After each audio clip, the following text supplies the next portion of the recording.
चला दादा बुडके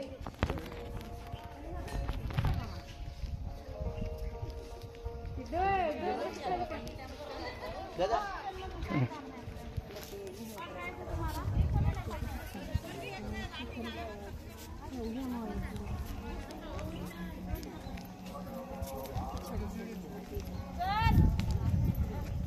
पुशअप केले सर ए चला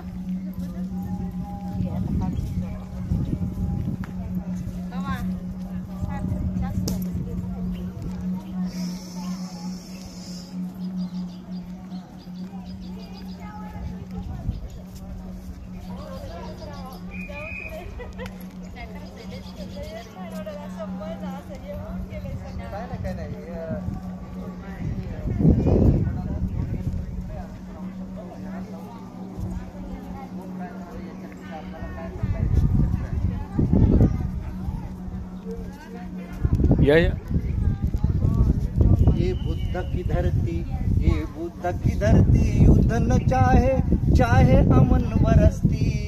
ये बुद्ध की धरती। चला झेंडा कुठे गेला चला चला चला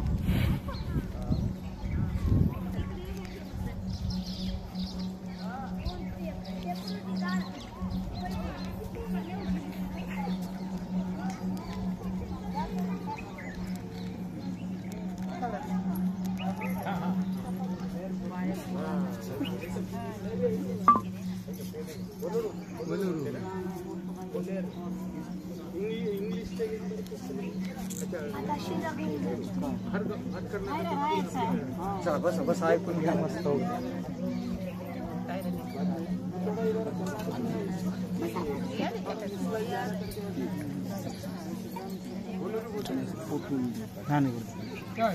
बस या पटकन या नंतर फोटो तू बोलून तू बोलायला सगळ्याचं नाही नाही उगं व्हिडिओ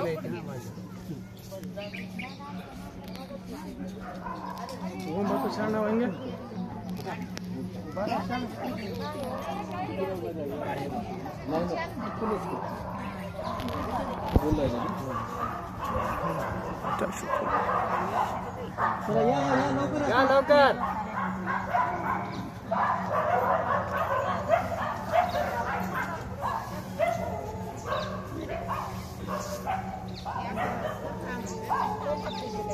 नाही ना आता ते बसावे ना ते पेशंट गुडघ्याचे असं या इकडे इकडे सगळं परिसर भरले बाया कामाला आले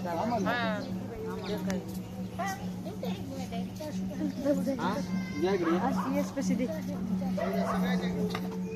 तिथूनच घेतो असं फक्त पब्लिक दिसावं बोलायलेली बस बसा खाली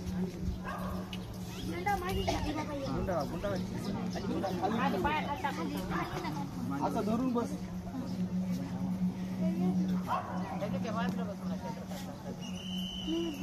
सर्वजण लक्ष द्या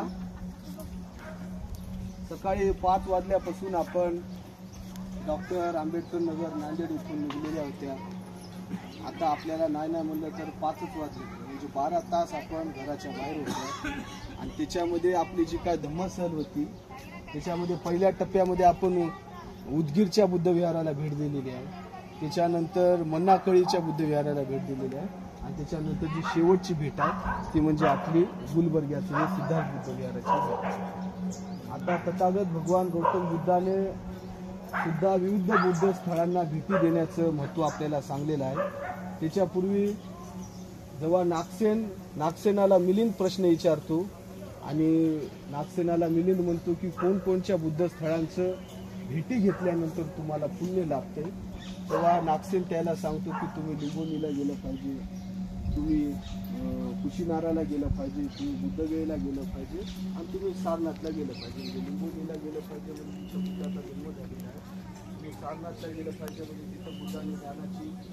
बुद्धाने पहिलं धम्मचक्र केलेलं आहे. तुम्ही बुद्धगयेला गेलं पाहिजे तिथं म्हणजे तुम्हाला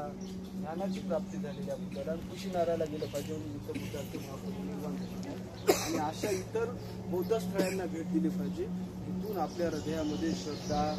सद्भावना आणि नम्रता, करुणा जागृत होईल अशा बुद्ध स्थळांना भेट दिल्या पाहिजे असं नागसेन कोणाला सांगतो? मिलिंदाला सांगतो. मग ह्या गोष्टीवरून एक अर्थ आपल्याला समजून घ्यायचा आहे की आपण आपल्या जीवनामध्ये आपल्या